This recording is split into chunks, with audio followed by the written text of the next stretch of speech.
하나님께서 우리를 부르십니다. 이제 마음과 뜻과 정성을 모아 살아계신 하나님께 예배하는 자리로 나아가겠습니다. 함께 기도합니다. 주의 빛과 주의 진리를 보내시어 나를 인도하시고 주의 거룩한 산과 주께서 계시는 곳에 이르게 하소서. 그런즉 내가 하나님의 제단에 나아가 나의 큰 기쁨의 하나님께 이르리이다. 하나님이여, 나의 하나님이여, 내가 수금으로 주를 찬양하리이다. 하나님은 영이시니 예배하는 자가 영과 진리로 예배할지니라. 아멘. 지난 한 주간 거칠고 험한 세상에 시달리며 살던 저희를 주님 앞에 불러주시니 감사합니다.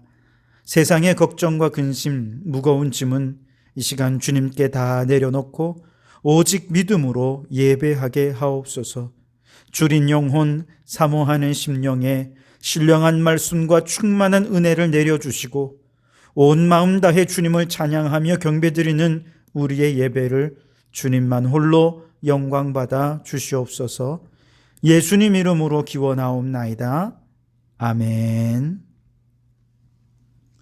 찬송가 10장을 함께 찬송하시겠습니다.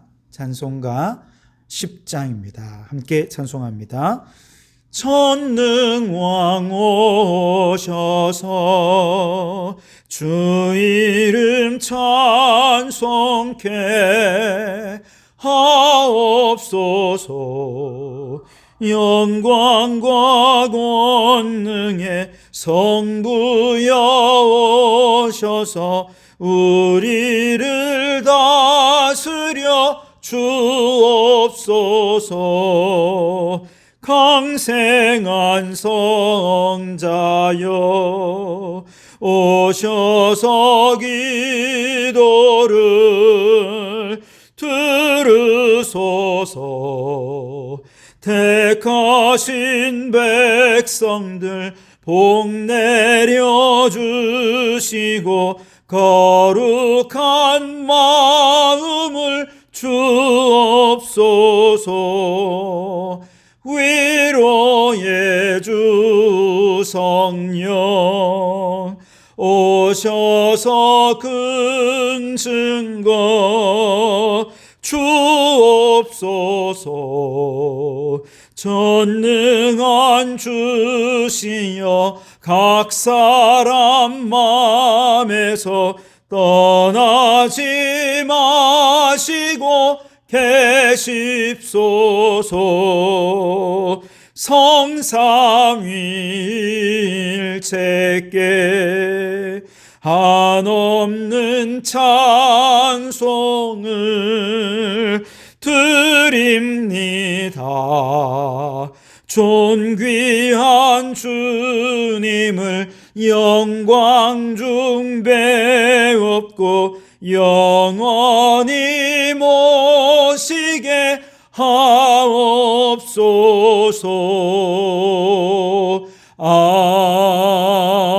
아멘. 성시교독은 교독문 71번, 이사야 55장 함께 교독하겠습니다. 교독문 71번, 이사야 55장을 함께 교독하겠습니다. 오호라, 너희 모든 목마른 자들아 물로 나오라. 돈 없는 자도 오라. 너희는 와서 사 먹되 돈 없이 값 없이 와서 포도주와 젖을 사라. 너희가 어찌하여 양식이 아닌 것을 위하여 은을 달아주며 배부르게 하지 못할 것을 위하여 수고하느냐. 내게 듣고 들을지어다. 그리하면 너희가 좋은 것을 먹을 것이며 너희 자신들이 기름진 것으로 즐거움을 얻으리라. 너희는 귀를 기울이고 내게로 나와 들으라. 그리하면 너희의 영혼이 살리라. 내가 너희를 위하여 영원한 언약을 맺으리니 곧 다윗에게 허락한 확실한 은혜니라. 너희는 여호와를 만날 만할 때에 찾으라. 가까이 계실 때에 그를 부르라. 악인은 그의 길을, 불의한 자는 그의 생각을 버리고 여호와께로 돌아오라. 그리하면 그가 긍휼히 여기시리라. 우리 하나님께로 돌아오라. 그가 너그럽게 용서하시리라. 아멘. 지난 한 주간 우리의 죄를 고백하며 참회의 기도를 드리겠습니다. 함께 기도합니다. 주님, 지난 한 주간을 돌아보며 부끄러운 죄악을 주님 앞에 고백하오니 주여 들으시고 용서하옵소서. 내가 거룩하니 너희도 거룩하라 말씀하셨건만 지난 한 주간 세속적이고 타락하며 방탕한 생활을 보내었음을 고백하오니 용서하소서. 사랑하며 살아야 할 형제와 이웃에게 거친 말과 냉소적인 눈빛과 거절의 행동으로 깊은 상처를 주었음을 고백하오니 용서하소서. 우리의 외면은 아름다운 것 같으나 속사람은 심히 부패했습니다. 겉과 속이 다른 우리의 어리석은 죄악들을 용서하소서. 입으로는 주님을 의지한다고 말하지만 마음 깊은 곳에서는 주님보다 돈과 명예와 건강에 기대어 살았던 우리들의 죄악들을 용서하여 주시옵소서. 여기 우리를 용서하신 주님의 용서의 말씀이 있습니다. 여호와께서 말씀하시되 오라 우리가 서로 변론하자. 너희 죄가 주홍 같을지라도 눈과 같이 희어질 것이요 진홍같이 붉을지라도 양털같이 희게 되리라. 아멘. 나는 전능하신 아버지 하나님 천지의 창조주를 믿습니다. 나는 그의 유일하신 아들 우리 주 예수 그리스도를 믿습니다. 그는 성령으로 잉태되어 동정녀 마리아에게서 나시고 본디오 빌라도에게 고난을 받아 십자가에 못 박혀 죽으시고 장사된 지 사흘 만에 죽은 자 가운데서 다시 살아나셨으며 하늘에 오르시어 전능하신 아버지 하나님 우편에 앉아 계시다가 거기로부터 살아있는 자와 죽은 자를 심판하러 오십니다. 나는 성령을 믿으며 거룩한 공교회와 성도의 교제와 죄를 용서받는 것과 몸의 부활과 영생을 믿습니다. 아멘. 찬송가 258장 함께 찬송하겠습니다. 258장 찬송입니다. 함께 찬송합니다.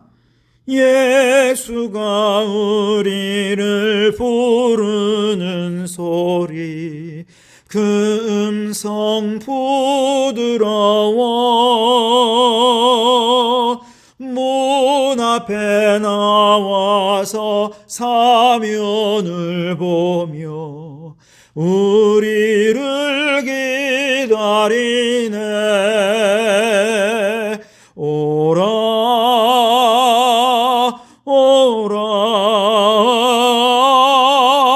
방황치 말고 오라. 죄 있는 자들아 이리로 오라. 주 예수 앞에 오라. 간절히 오라고 부르실 때에 우리는 지체하랴.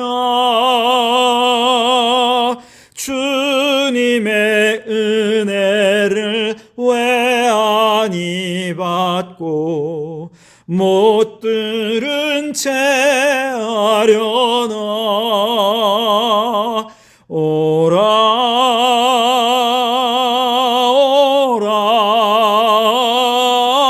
오라 방황치 말고 오라. 죄 있는 자들아 이리로 오라. 주 예수 앞에 오라. 세월이 살같이 빠르게 지나 쾌락이 끝이 나고 사망의 그늘이 너와 내 앞에 둘리며 가리우네. 오라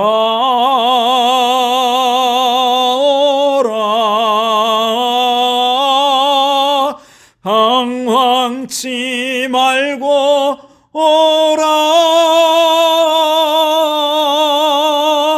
죄 있는 자들아 이리로 오라 주 예수 앞에 오라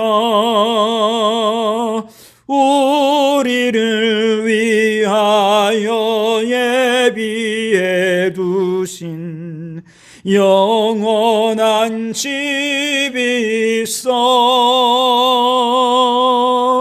죄 많은 세상을 떠나게 될 때 영접해 주시겠네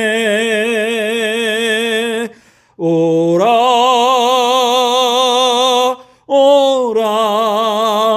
오라 방황치 말고 오라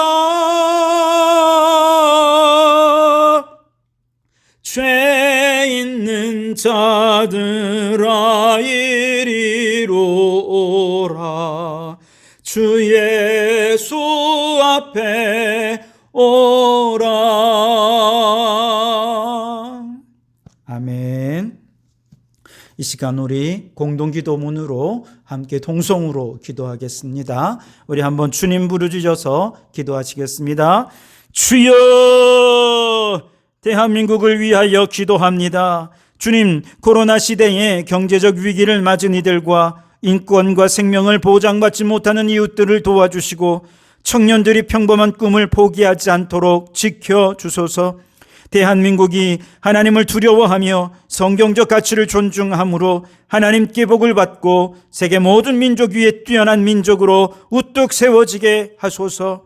한국교회를 위하여 기도합니다. 주님, 한국교회와 성도들이 진리의 말씀으로 옳게 분별하여 말씀 충만, 성령 충만한 공동체가 되게 하소서.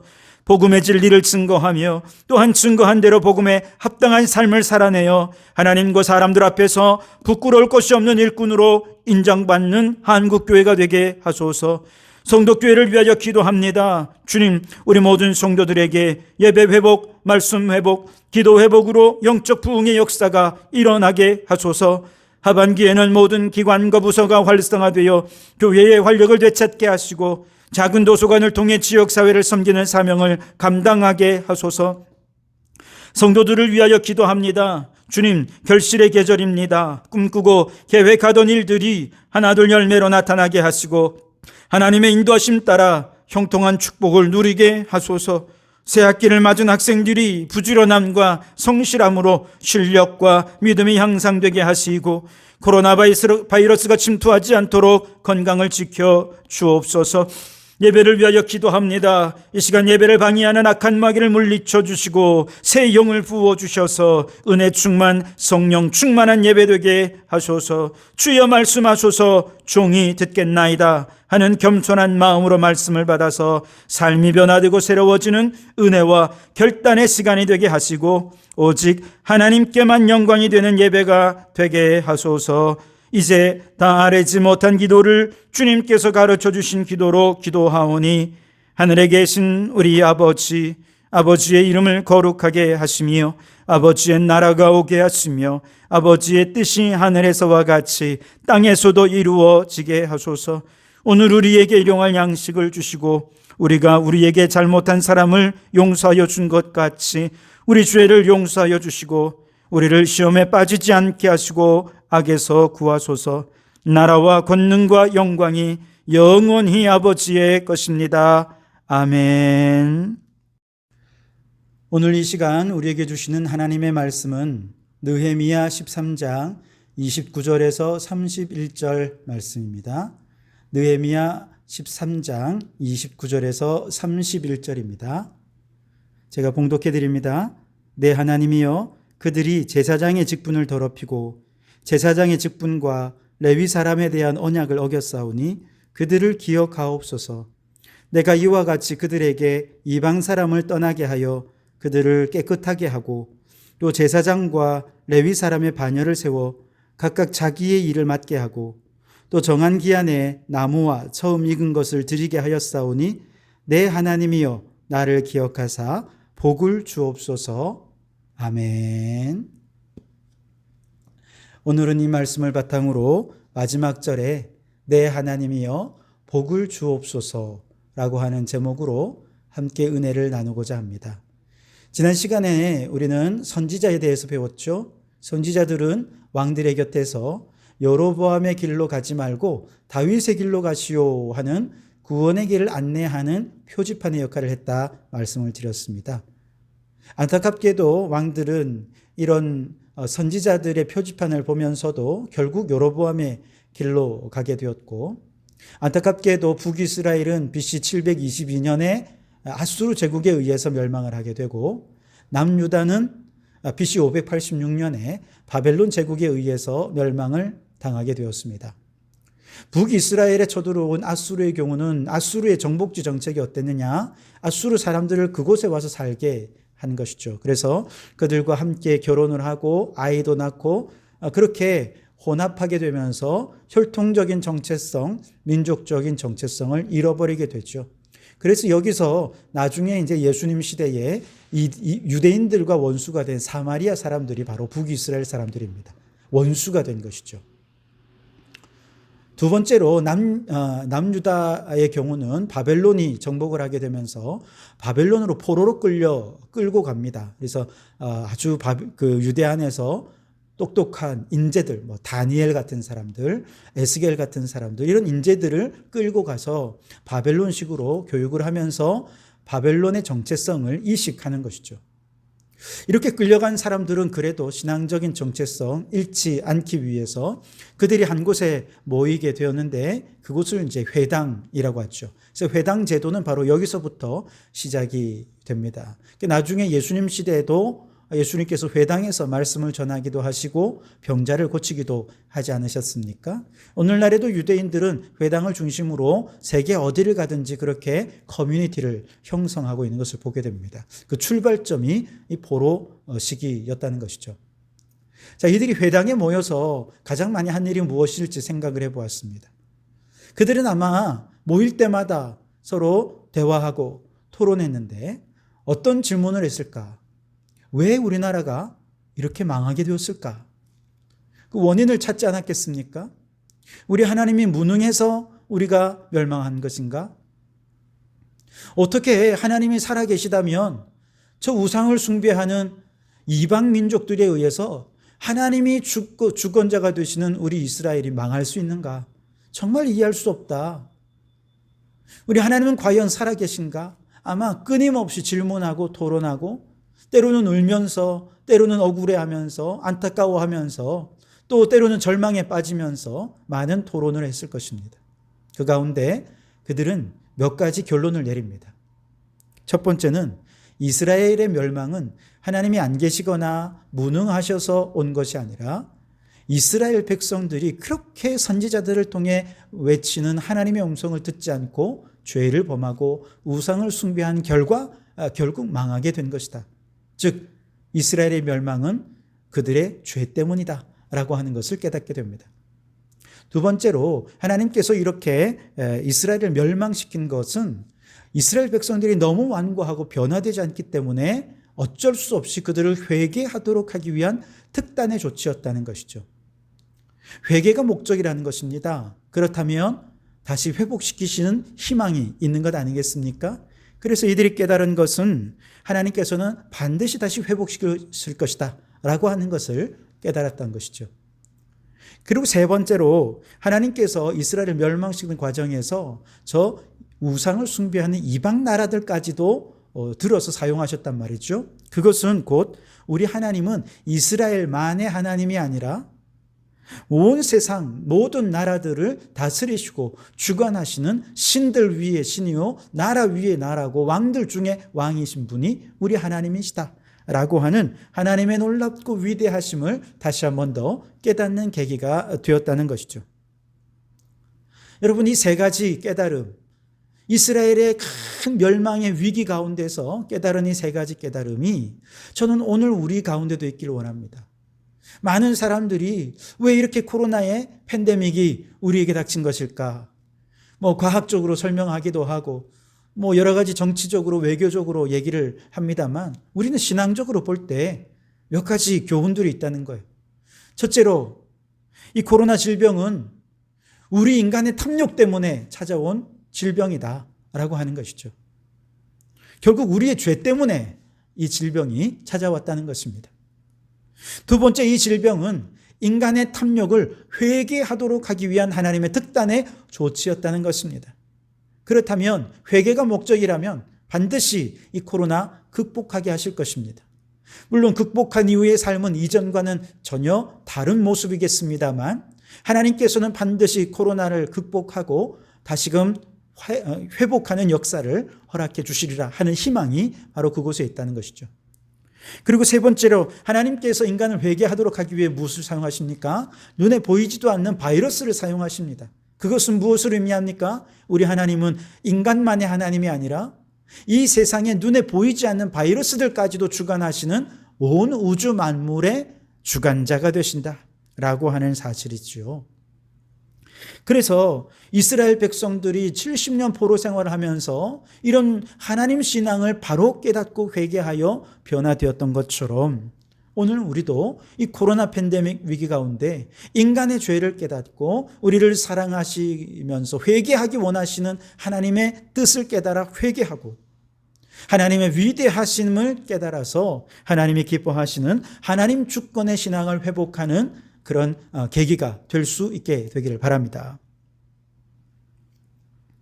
이처럼 하나님의 신앙을 회복한 이스라엘 백성들에게 하나님께서 이제 이스라엘을 구체적으로 다시금 회복할 수 있는 기회를 마련해 주십니다. 에스라 1장에 보면 바로 그 역사의 전환점에 대해 기록해 두고 있는데요. 바로 거대 제국 바벨론이 멸망하게 되고 그 바벨론이 있던 자리에 이제 바사, 즉 페르시아 제국이 들어서게 되는 것이죠. 그런데 이 페르시아의 첫 번째 왕인 고레스 왕이 바벨론 시절에 잡아왔던 포로들에 대해 이전과는 전혀 다른 정책을 펼치게 됩니다. 한마디로 포로 귀환 정책이라 얘기할 수 있습니다. 아까 아수르는 어떤 정책이었습니까? 혼합 정책이었습니다. 바벨론은 포로 정책이었습니다. 그래서 포로로 끌고 가는 정책이었죠. 페르시아는 이제 달랐습니다. 바벨론식으로 완전히 교육을 받은 이 포로들을 이제는 돌려보내는 것이죠. 그래서 페르시아의 정책에 따라 스스로 다스리게 하는 포로 귀환 정책을 펼치게 됩니다. 에스라 1장 1절에는 고레스 왕이 포로 귀환 정책을 온 나라에 공포하는 것으로부터 시작이 됩니다. 이 조서를 따라 페르시아에 사로잡혀 있던 이스라엘 포로들 중에 이스라엘 재건의 꿈을 가진 사람들을 불러 모아서 3번을 걸쳐 나누어서 이제 조국인 예루살렘으로 귀환을 하게 되는데 그 이야기가 에스라, 느헤미야 두 책에 기록이 되어 있습니다. 학자들은 이 두 책이 원래는 한 권이었는데 나중에 이제 나누어졌다 그렇게 얘기를 할 정도로 내용상으로 서로 연결이 되어 있기도 합니다. 우선 첫 번째 귀환은 스룹바벨이라는 사람이 지도자가 되고요. 이들이 1차로 귀환했을 때 이스라엘을 재건하는 목표가 있습니다. 바로 성전 건축이었습니다. 성전을 돌아오자마자 이들은 성전을 건축했는데 근데 너무 큰 극심한 방해로 인해서 18년 동안 공사가 중단되기도 했으나 학개 선지자 스가랴 선지자의 성전 재건의 사명 회복을 통해서 비로소 다시 힘을 얻어서 겨우 성전을 완성해 내게 됩니다. 두 번째 귀환은 에스라가 중심이 됩니다.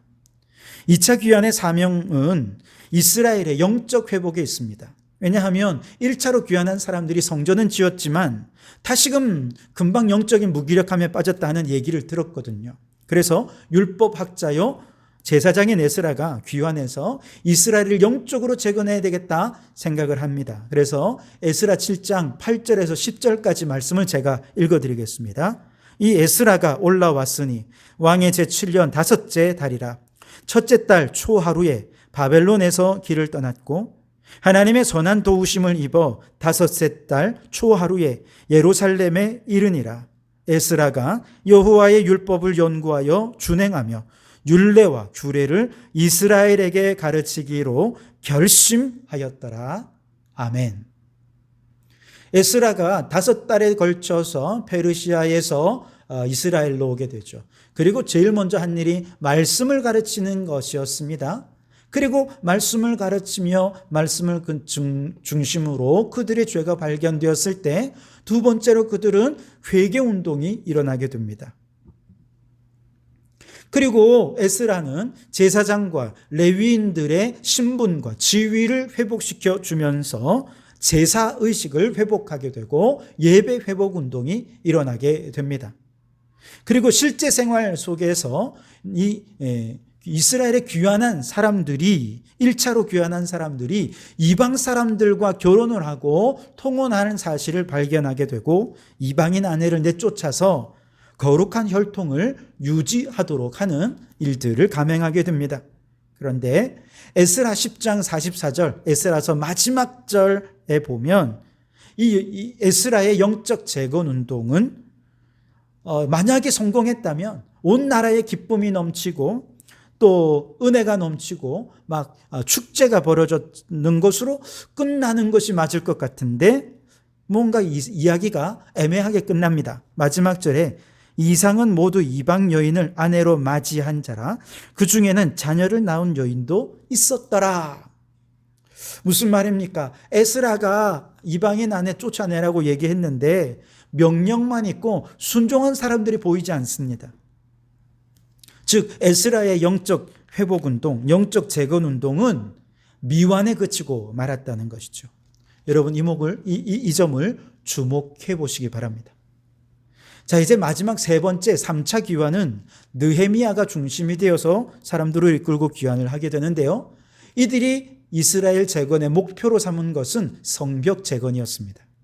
성벽을 재건한다는 것은 이스라엘 백성의 안전을 보장한다는 것이고 또 외교적으로는 독립을 선언하는 것을 의미하는 것이었기 때문에 이스라엘 재건에 있어서 정치, 외교, 군사, 안보적인 측면에서 굉장히 중요한 일이었죠.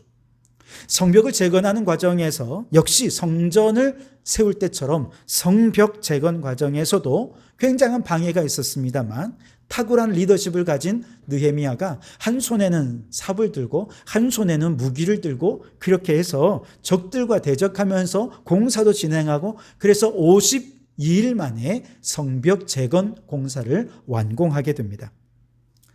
자, 여기 성벽을 완공한 이후에 이제 느헤미야가 사명이 끝났느냐? 그렇지 않았습니다. 아무리 성벽을 재건하고 그 안에 성전이 있다 하더라도 백성들의 삶이 변화되지 않고 영적인 재건이 없으면 이스라엘의 재건은 실패하는 것 아니겠습니까? 그래서 느헤미야는 에스라와 함께 다시 한 번 더 미완의 영적 회복 운동을 다시금 추진하게 됩니다. 느헤미야서 8장 8절과 9절 상반절에 이렇게 기록하고 있습니다.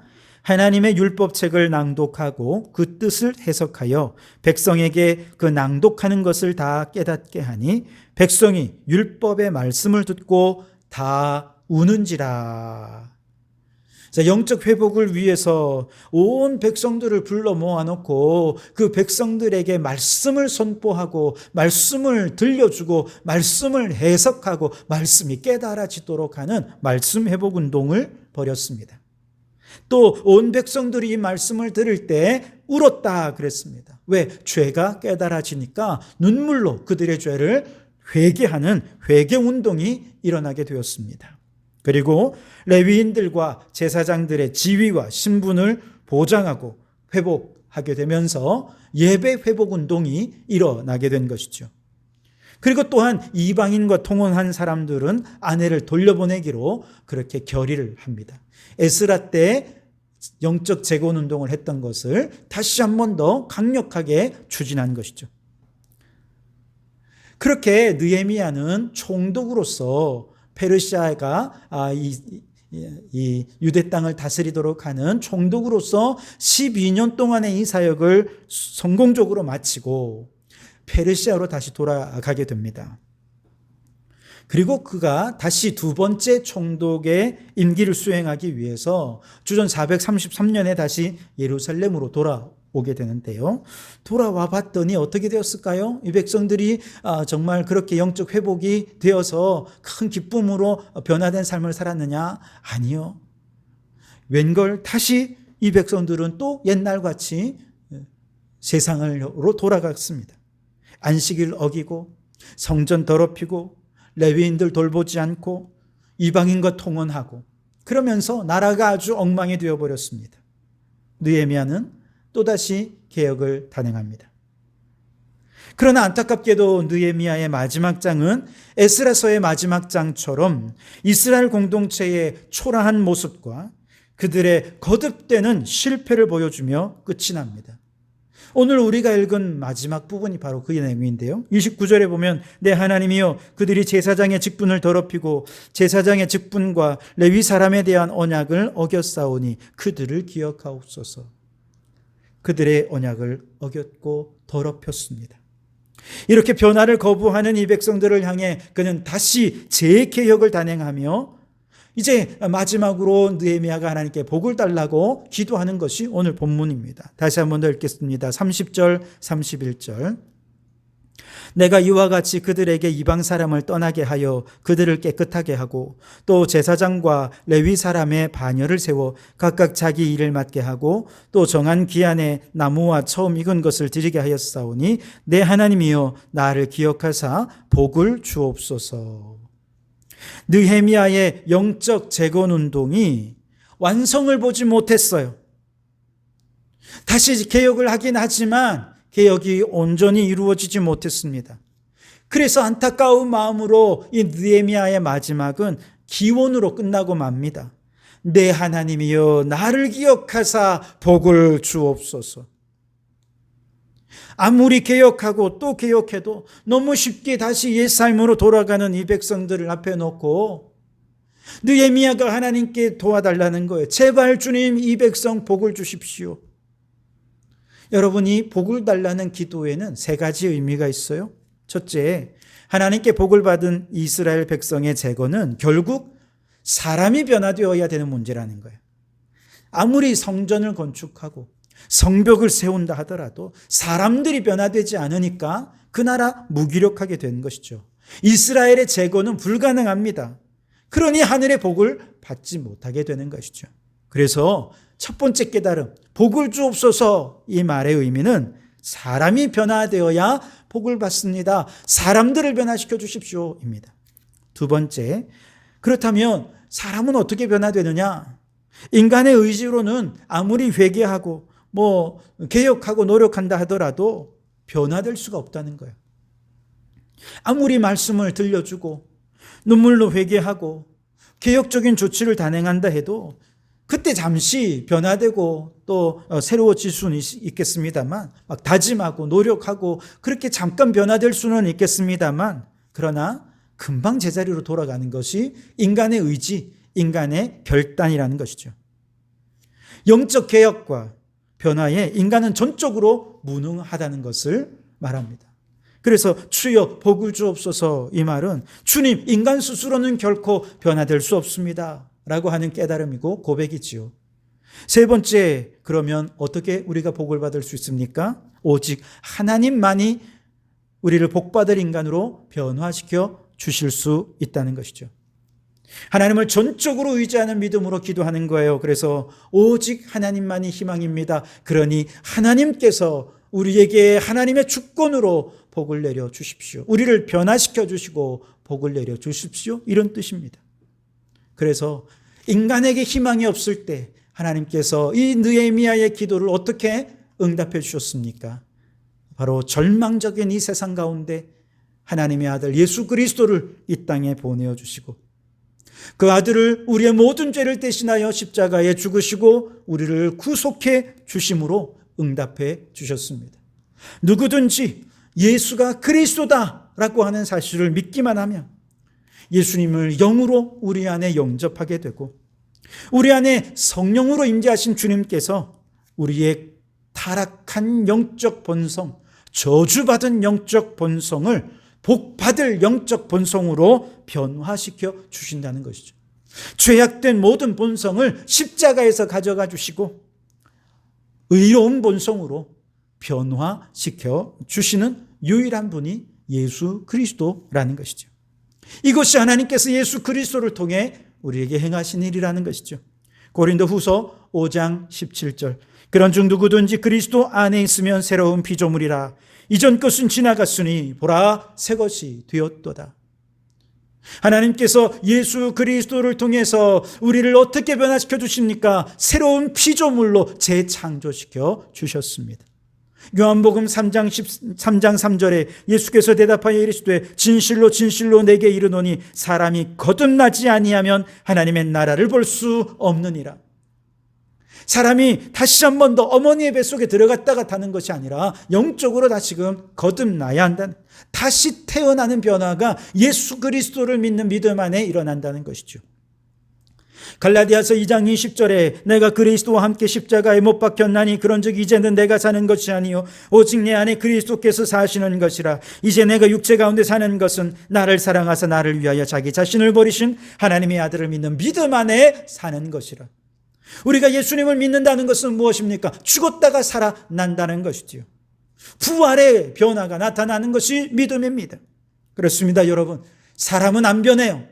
사람은 자기 의지와 결단으로 결코 변하지 않습니다. 그러나 예수 믿음에 변화됩니다. 예수의 영이 우리 안에 들어오면 우리를 본성부터 변화시켜 주십니다. 새롭게 창조하십니다. 거듭나게 하십니다. 죽었다가 살아나게 하십니다. 그러므로 사람은 변할 수 없으나, 스스로의 노력으로 변할 수 없으나, 아무리 결단해도 변할 수 없으나 주님이 우리 안에 들어오시면, 예수 믿으면 변화되어지고, 예수 믿을 때 영적 재건이 일어나게 되고, 예수 믿고 영적으로 재건한 그 사람에게 하늘의 복이 임하게 되어질 줄 믿습니다. 중국 행위예술가 리우블린이라는 사람이 있습니다. 슈퍼마켓 2라고 하는 작품을 여러분 인터넷에서 한번 찾아보십시오. 슈퍼마켓 진열대가 있는데 특별히 특이한 점이 없어요. 그런데 자세히 보면 그 안에 사람이 서 있습니다. 사람의 몸에다가 똑같은 그림을 그려 넣어서 사람인지 아닌지 구분할 수 없을 정도로 그림을 그려 놓은 것이죠. 이 작품의 주제는 사람들이 지나치게 소비 욕망에 물들어 있다라고 하는 것을 꼬집어 경고하고 있는 작품입니다.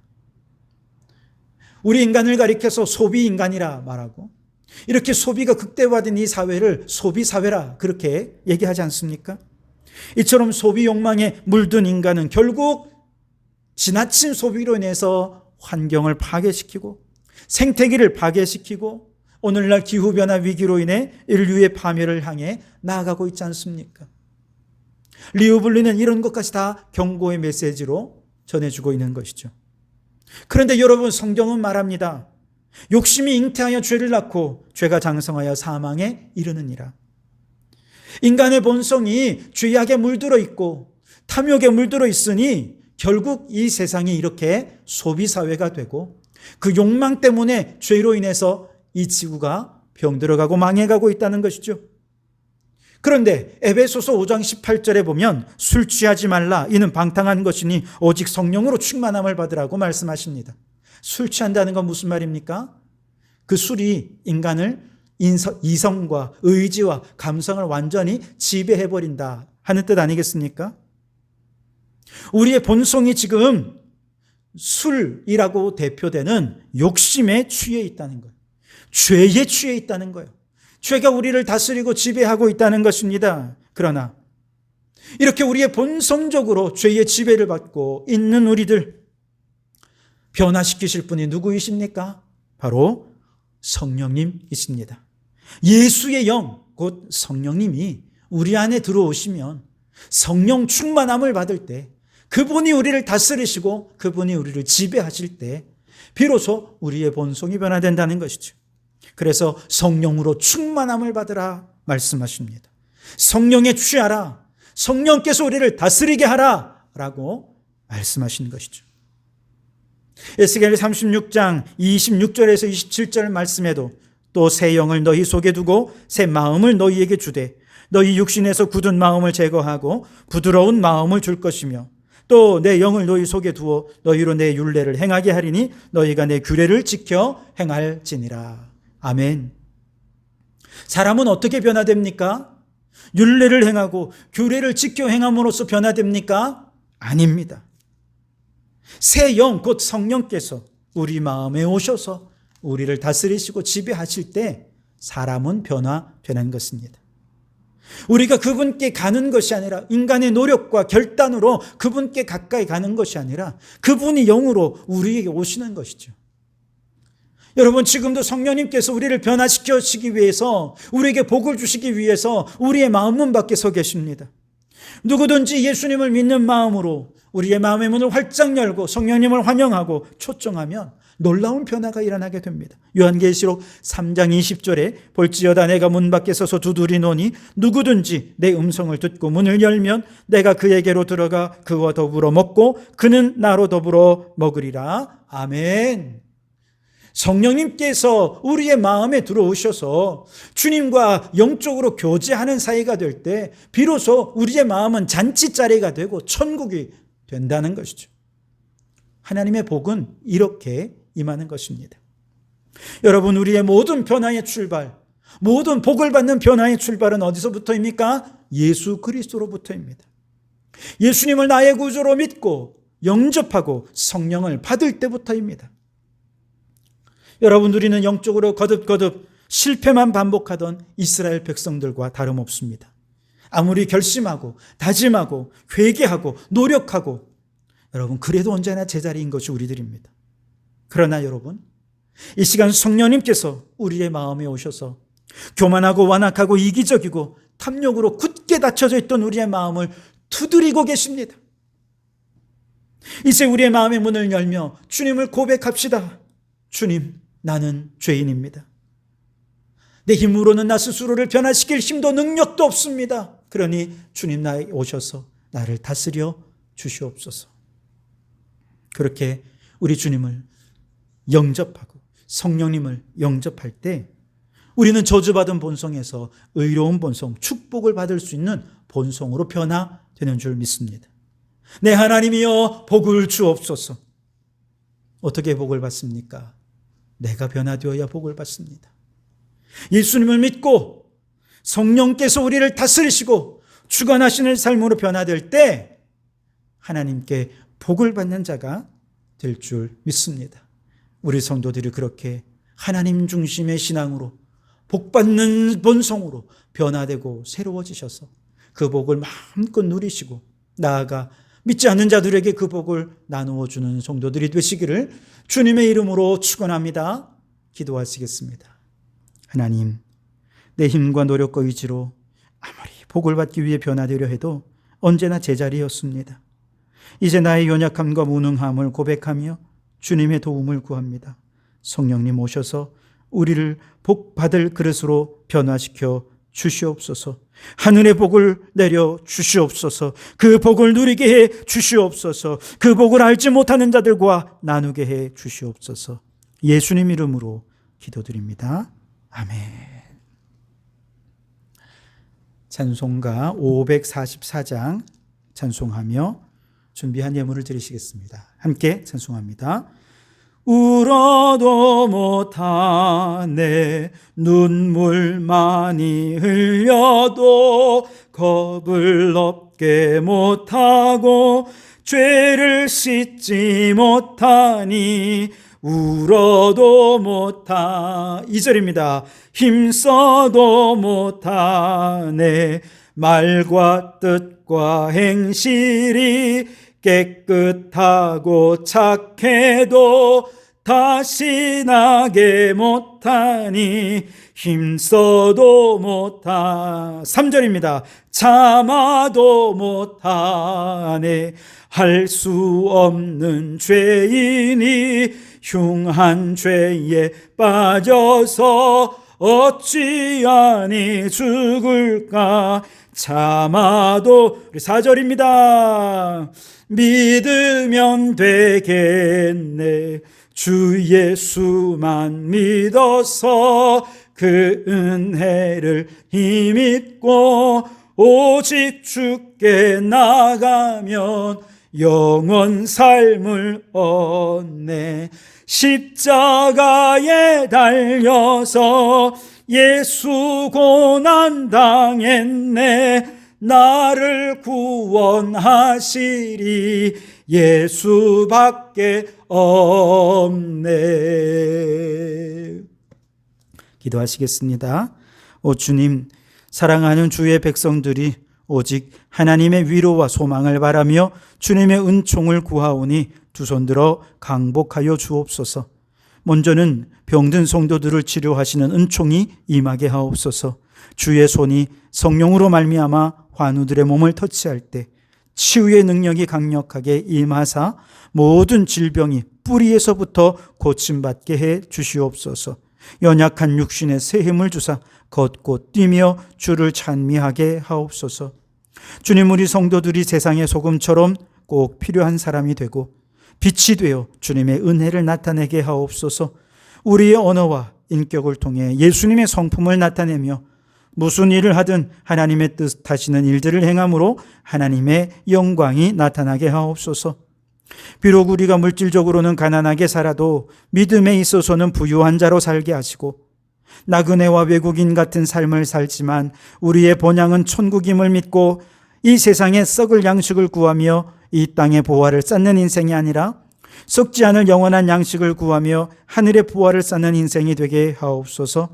먼저 하나님의 나라와 의를 구하며 살 때 이 모든 것을 더해 주시겠다고 약속하신 하나님, 성도들의 사업이 복을 받게 하옵소서.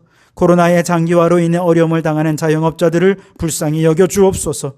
장사하는 성도들을 보호하셔서 확진자가 찾아오지 않게 하시고 함께 일하는 직원들과 하나 되어 즐겁게 일하게 하시며 일하느라 자녀들에게 신경을 많이 못 쓰더라도 하나님께서 우리의 자녀들 책임져 주옵소서. 주님, 우리 자녀들이 사는 세상은 수많은 유혹들로 가득 차 있습니다. 세상의 유혹을 이기고 담대한 믿음으로 살아가게 하시며 신앙적 가치관으로 세속적인 가치관을 변화시키는 영향력 있는 믿음의 자녀들이 되게 해 주옵소서. 오늘도 주님께 예물 드립니다. 은도 내 것이고 금도 내 것이라 하신 주님, 모든 물질의 주인은 하나님이십니다. 하나님이 허락하지 않으시면 10원 한 장 내 손에 들어올 수 없습니다. 그런데 이만큼이라도 물질의 복을 주셔서 일상의 삶에 부족함이 없고 주님 앞에 헌금도 드릴 수 있도록 믿음도 주시니 감사합니다. 물질의 주인이 하나님이심을 인정하고 늘 감사하며 살게 해 주옵소서. 이 물질이 쓰이는 곳마다 죽은 영혼 살아나고 세상이 하나님이 기뻐하시는 곳으로 변화되는 역사가 있게 해 주시옵소서. 예수님 이름으로 기도하옵나이다. 아멘. 네, 우리 성도들의 삶에 주님의 은혜와 평강이 충만하시기를 간절히 바랍니다. 지난주에 중보기도집을 배송해 드렸습니다. 함께 또 한가위 예배 모범도 배송해 드렸습니다. 다 받으셨으리라 생각하는데요. 이번 추석 명절 여러분 함께 가정에서 예배도 드리시고 은혜 충만한 그런 추석 명절을 보내실 수 있기를 바랍니다. 그리고 중보기도문으로 함께 기도하는 일에도 힘써 주시기를 부탁을 드리겠습니다. 하반기 영적 회복을 위해 여러분 힘써 주시고 또 성령 충만한 여러분 되시기를 바랍니다. 찬송가 53장 찬송하심으로 오늘 예배를 마치도록 하겠습니다. 54장 찬송입니다. 주여 복을 구하오니 편히 가게 하시고 사람마다 주내로 이기도록 하시고 광야 같은 세상에서 항상 인도하소서. 주의 복된 말씀 듣고 무한 감사합니다. 구원받은 주의 성도 열매 맺게 하시며 하나님이 우리 함께 항상 계시옵소서. 아멘. 기도하십니다. 이제는 우리 주 예수 그리스도의 은혜와 아버지 하나님의 극진하신 사랑하심과 성령님의 감동감화 충만 역사 교통하심이 코로나 팬데믹의 위기 속에서 하나님의 섭리를 깨닫고 인간의 힘을 포기하고 오직 예수, 오직 성령으로 변화되어 하늘의 복을 받고 세상 속에 그 복을 나누며 살기를 소원하고 다짐하는 모든 성도들 머리머리 위에, 그 가정과 일터 위에 우리에게 허락해 두신 하나님 도성과 이 창원 도성과 나라와 민족 위에 지금부터 영원토록 함께 하옵시기를 간절히 축원하옵나이다.